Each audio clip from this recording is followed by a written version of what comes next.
Hey everyone, as promised, I am working my way down questions that have been asked in our wonderful group, and I am now up to Beth. So thank you, Beth, for your great detailed question. There are lots of different parts in it, and I thought I'd break it down and give you my thoughts on each of the different parts that you ask in your question. So thank you so much for your question. Beth's question was, I'll read it to you first and then I'll go through each of the points in it. So she asked, how does she market to the large organizations without overspending? She said she's joined associations pre-COVID and was finding that they were getting pretty expensive to join each of them and network with decision makers in the associations. She says she has been doing some LinkedIn and that she doesn't want to send spam flyers to an office and just get them thrown out and wasted. She said she has thought of places to contribute, perhaps hosting a class and gaining exposure and meeting the right people. So her question had many elements there, and as I said, I'm going to go through each of those parts and give you my thoughts on where we're at in the current marketplace and what I think you should do. Beth, so here we go. Marketing without overspending. Absolutely. I am a huge believer in the beginning.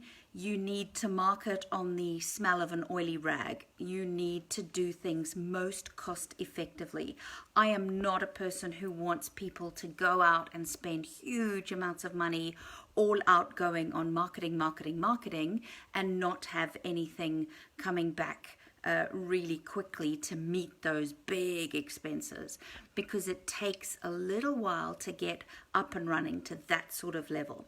So I think you want to look at the cunning ways of doing it, the very cost-effective ways of doing it, and even the free ones, and I'll cover some of those thoughts in this live now.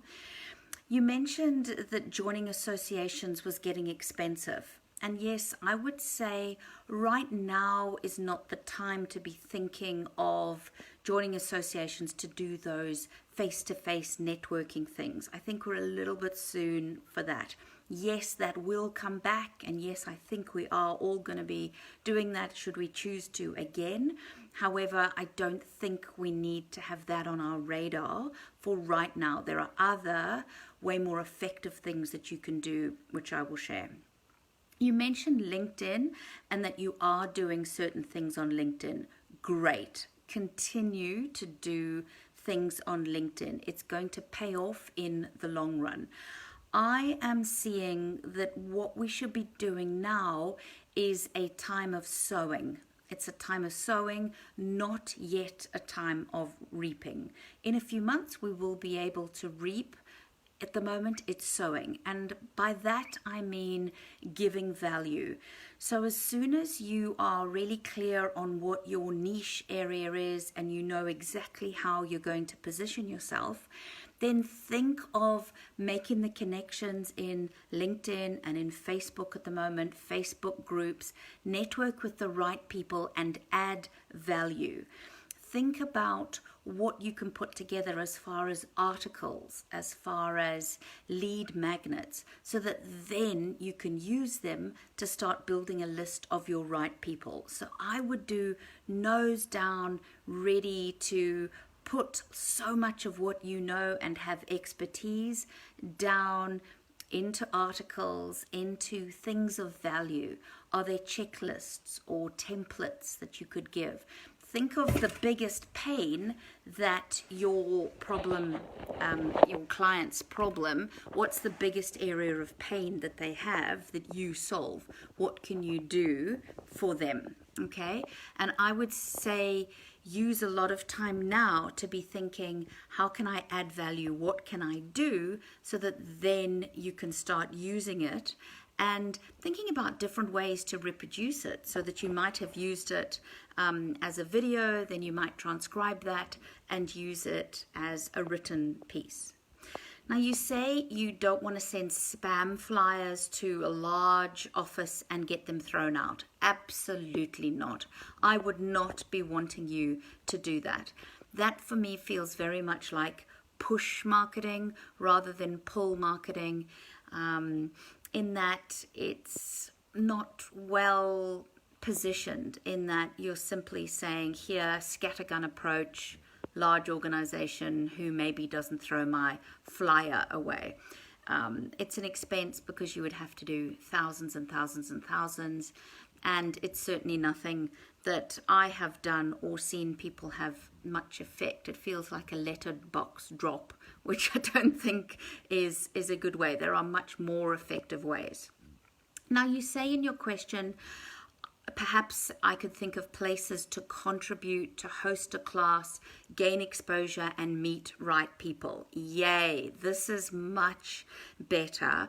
Ways to contribute. Yes, you're talking my language. You're talking about the value that I was talking that you could add.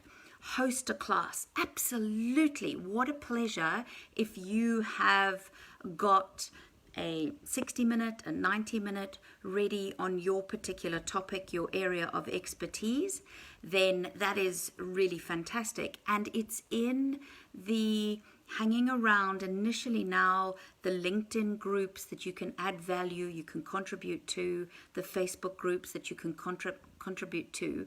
People are going to notice and say, hey, she knows a thing or two. That was a very useful article, or her comment, she was really positive and gave really great, feedback, whatever it might be. That's how you're slowly going to be sowing at the moment. And then in a couple of months, you're going to be wanting to reap when people then are saying, hey, she really does know her stuff. So at the moment, I would be doing that. And hey, the great news is those are free to do. It's just going to take your time to do it. And I love that it's going to make you really crystal clear on exactly what your area of expertise is, what you are going to niche into, because then I want you writing, I want you contributing, thinking of things. And there are lots of versions of associations that are online in the places that I'm mentioning, and networking, that are free. You don't have to pay to belong, but it's about fishing in the right pond. So I want you to spend the time looking at what's a great pond, where are my perfect decision-making people, and then putting your best foot forward. And it's quite controversial to say speak for free, but at this stage in this market, I would say it's a good place to begin. I have, my reservations, and in another Facebook Live, I'll talk about when it is good to speak for free and when it isn't. But at the moment, I would say it is a good idea if you are needing exposure. Speak for free in the right environments where your decision makers are. And so that means having all of your tentacles out looking for opportunities. And you see heaps both on LinkedIn and Facebook where people are saying, Marketing Monday, tell us your business, tell us.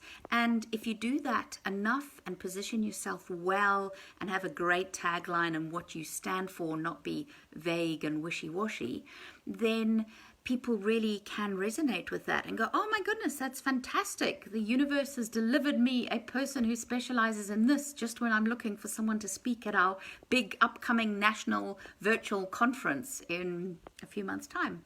So things like that will work out. So my key message for this Facebook Live is it's a time of sowing, not reaping. It's a time of adding value and putting it out there so that all of that can accumulate and you can repurpose all of the value that you give later down the line. You can repost it on LinkedIn, you can make an article or an ebook and elaborate out of it. There are heaps of different things you can do. So get really clear on what you stand for and what value you add, and start making tangible things that you'll be able to use.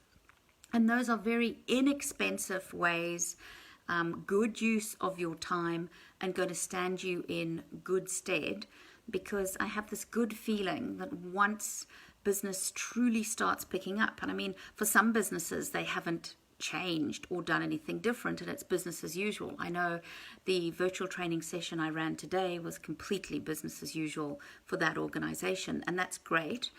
But I think we're going to go from strength to strength, in that I want you to be ready when it gets even better and there's a turbocharged economy ready for people to do things on a grander scale. I want you to be ready. I don't want you to be using that time then to start getting tangibles and marketing collateral ready.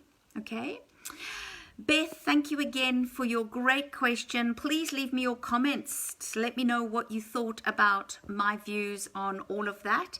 Keep your questions coming, and I will continue on down the list in other Facebook Lives until I have answered each of your questions.